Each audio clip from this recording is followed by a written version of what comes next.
y he estado tomando atención a las personas, al profesor Bobbio, a Oscar, que me han antecedido. Comparto bastante de lo que se ha dicho y yo estaba pensando de qué manera justamente empezar a hablar de estos temas. Creo que la idea es complementar no solamente lo que se ha dicho, sino también complementar algunas ideas que imagino que muchos de ustedes tienen.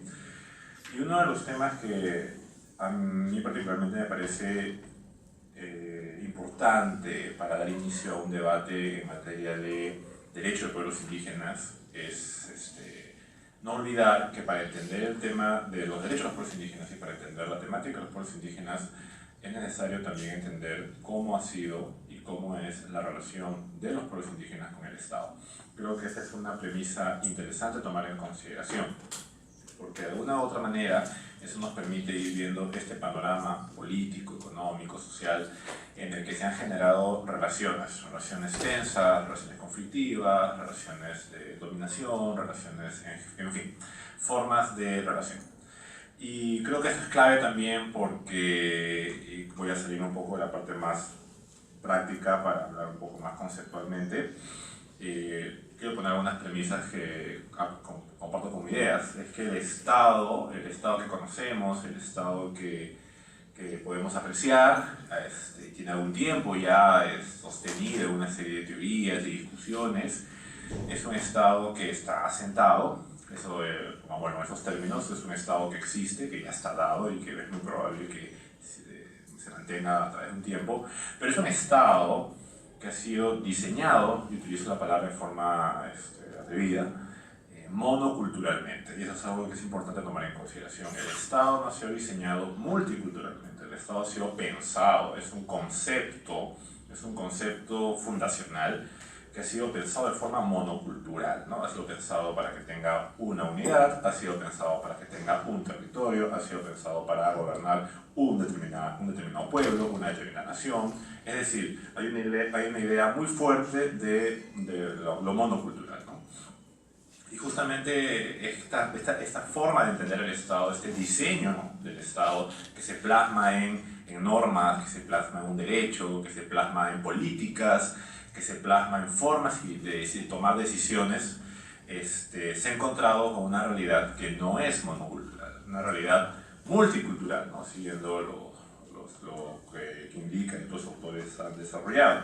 Entonces ahí viene el tema, cómo un Estado monocultural puede hacer lo que quiere hacer en escenarios multiculturales. Y es por eso que el tema de los pueblos indígenas es cuestionador de esta forma de Estado, ¿no? Hablar de pueblos indígenas, hablar de derechos de pueblos indígenas nos pone en un escenario de diversidad cultural, nos pone en un escenario de realidad, no en un escenario abstracto, nos pone en un escenario de que efectivamente en determinados territorios de los estados fronteras existen diversidad de culturas. Entonces, ¿cómo haces tu Estado que eres monocultural y diseñas y planificas monoculturalmente para gobernar escenarios multiculturales? Bueno, la respuesta ha sido que no lo ha hecho bien. ¿Por qué digo no lo ha hecho bien? Porque ha generado justamente afectación a formas de vida distintas, ha generado una serie de políticas, ha generado una serie de toma de decisiones que al momento de implementarse se han encontrado con esa realidad, y lo que ha venido generando pues ha sido asimilacionismos, políticas de afectación a condiciones de vida, que claro, son distintas a las del modelo de Estado. No, en este momento no vamos a entrar a discusiones sobre si eso fue adecuado o inadecuado. El tema es tratar de mantener una relación de este Estado monocultural al momento de plasmar sus formas de actuación y de construcción. Se ha instalado y al momento de instalarse afectó condiciones de vida distintas, afectó diversidades culturales. Y en ese proceso los pueblos indígenas, sobre todo en el siglo XX, el inicio del siglo XX, han estado tratando de discutir con el Estado en diversos espacios que deje de hacer eso, ¿no? Hay incluso cuando se organiza en el año 48 Naciones Unidas, por primera vez el gobierno boliviano, en el año 48, tuvo la iniciativa de que se empezase a discutir de qué manera empezar a hacer que los estados respeten las diversidades culturales. eso no prosperó en el año 48, ¿no? Pero eso nos da una suerte de luz. ¿Por qué? Porque justamente los pueblos indígenas empiezan a asumir roles políticos. Roles políticos para poder discutir con el Estado. El Estado no solamente es monocultural, el Estado además ha visto esas diversidades culturales como posibles de ser asimilados, en tanto, bueno, me acuerdo el tema más conceptual, el Estado también ha sido visto como logro civilizatorio. Entonces, cuando hablamos de modelos de desarrollo, es muy probable que yo me encuentre con esas diversidades culturales que no coinciden con mi modelo de desarrollo, con mi visión de lo que es la civilización, con mi visión de lo que es el bienestar, con mi visión de lo que es la mejor manera de vivir. Entonces, lo que yo voy a encontrarme es, ok, estas personas yo tengo que sacarlas de la situación de desventaja en la que se encuentran. Y para ello tengo que establecer formas de sacarlos de esa situación, de repente su cultura no nos deja, ¿no?, llegar a la civilización para poder ser parte del Estado. Entonces, a eso me refiero cuando afecta, ¿no? Y los pueblos indígenas lo que estuvieron tratando de hacer y siguen tratando de hacer efectivamente es discutir con el Estado en igualdad de condiciones, ¿no? Porque en ese proceso de construcción, como los pueblos indígenas mucho tiempo han sido vistos como distintos al Estado, pero desde un punto de vista de disminución de sus condiciones, es decir, como incivilizados, ¿no?, como decíamos, ¿no?, como salvajes, no están en igualdad de condiciones para discutir con el Estado. Y lo que han buscado en espacios internacionales, sobre todo, es estar en igualdad de condiciones. ¿Por qué? Porque no estamos hablando solamente de individuos, estamos hablando de pueblos. Estamos hablando de pueblos que, como todos los pueblos del mundo, tienen todo el derecho de poder ser respetados. ¿Y por qué digo eso?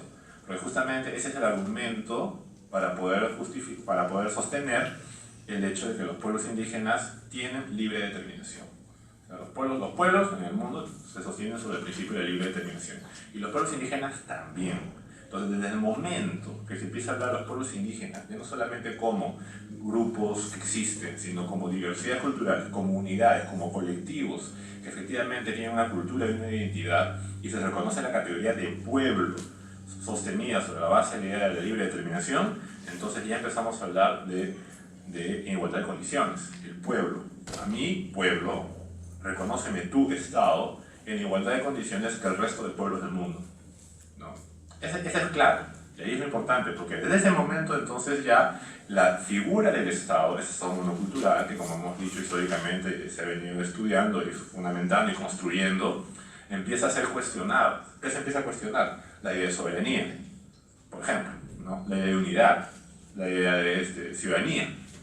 Se empiezan a cuestionar casi todo lo que significa ser Estado. Por eso es que el tema pueblos indígenas es un tema cuestionador, porque va rebatiendo y deconstruyendo las bases mismas del Estado, ¿no? Y por eso les decía, eso hay que entender, esa relación cómo ha sido construida, ¿no? Cuando Oscar habla, por ejemplo, del tema del territorio, lo que estamos hablando no es, claro, de reconocimiento de formas políticas de organización. Tengo derecho a decidir cómo organizarme sobre la base de mis formas de organización culturalmente que tengo.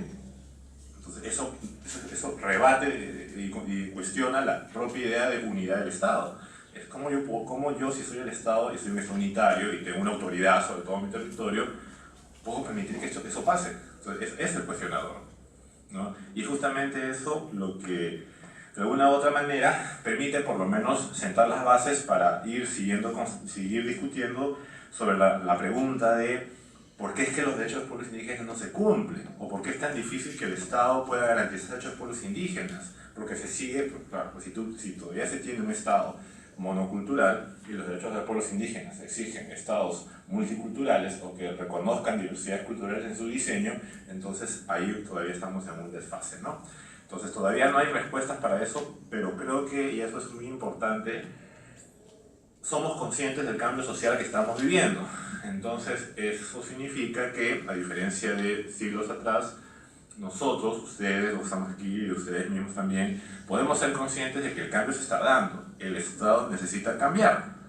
O sea, para poder garantizar el ejercicio de derechos de pueblos indígenas, se van a seguir dando una serie de reclamos, escenarios de discusión, etcétera, etcétera, pero estamos en un escenario también de empezar a discutir la forma del Estado, no en el sentido de vamos a hacer un borrón y cuenta nueva, sino necesitamos empezar a hablar de cómo el Estado puede plantear políticas multiculturales, cómo puede el Estado diseñar procedimientos multiculturales, cómo el Estado puede efectivamente establecer un terreno donde la diversidad cultural puede efectivamente sostenerse sobre sus premisas de existencia, de valores, etcétera, etcétera.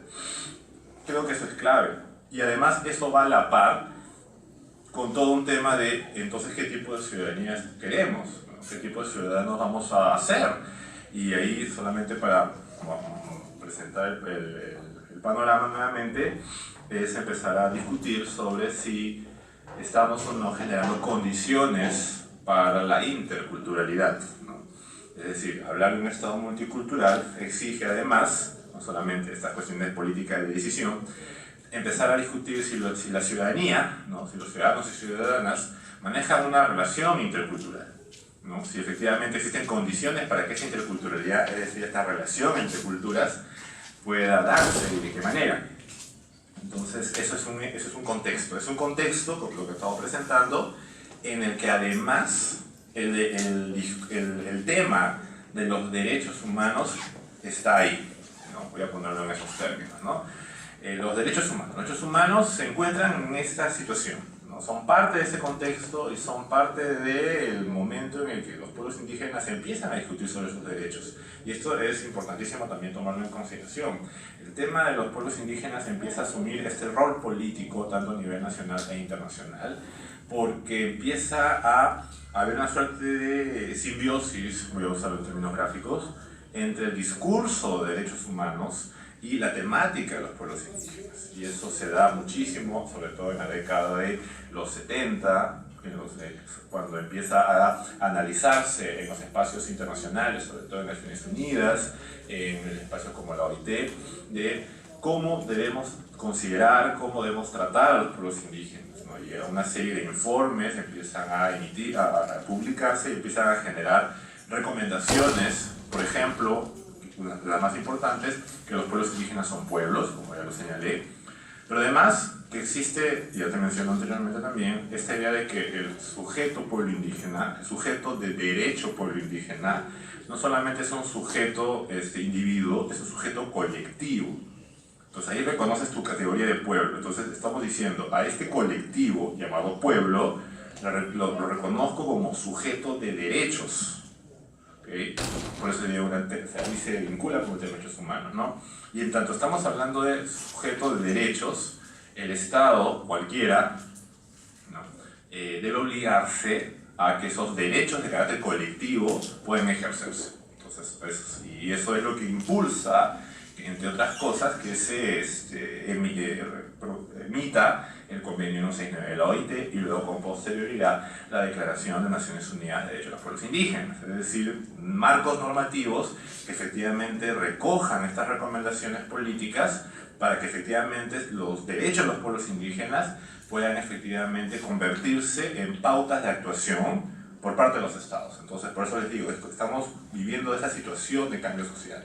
Son 30 años, son 20 años, pero creo, y eso es importante también verlo, es poco tiempo dentro de la historia también del Estado. El Estado tiene, creo que 400, 500 años, entonces tampoco vas a cambiar esta noche a la mañana, pero estamos viviendo el hecho de cambiar esas estructuras. Las estructuras del Estado, la configuración política del Estado está moviéndose, ¿no? Está moviéndose y está moviendo de alguna manera y somos conscientes de eso.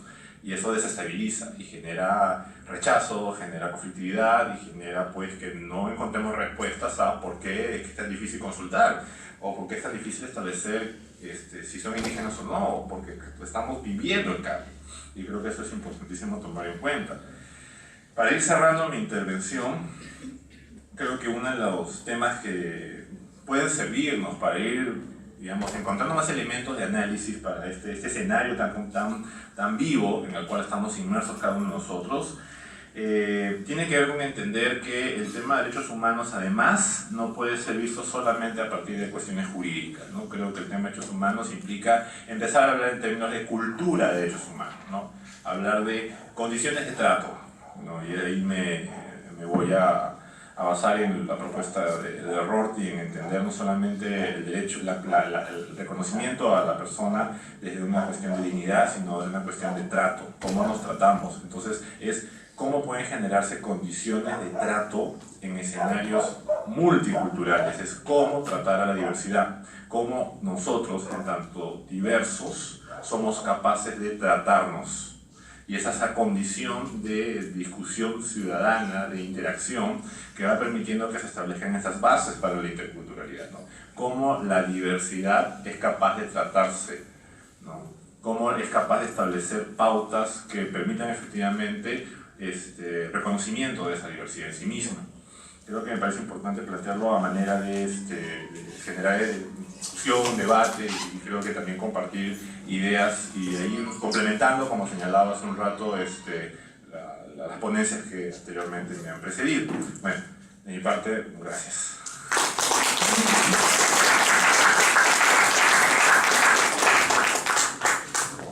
A continuación,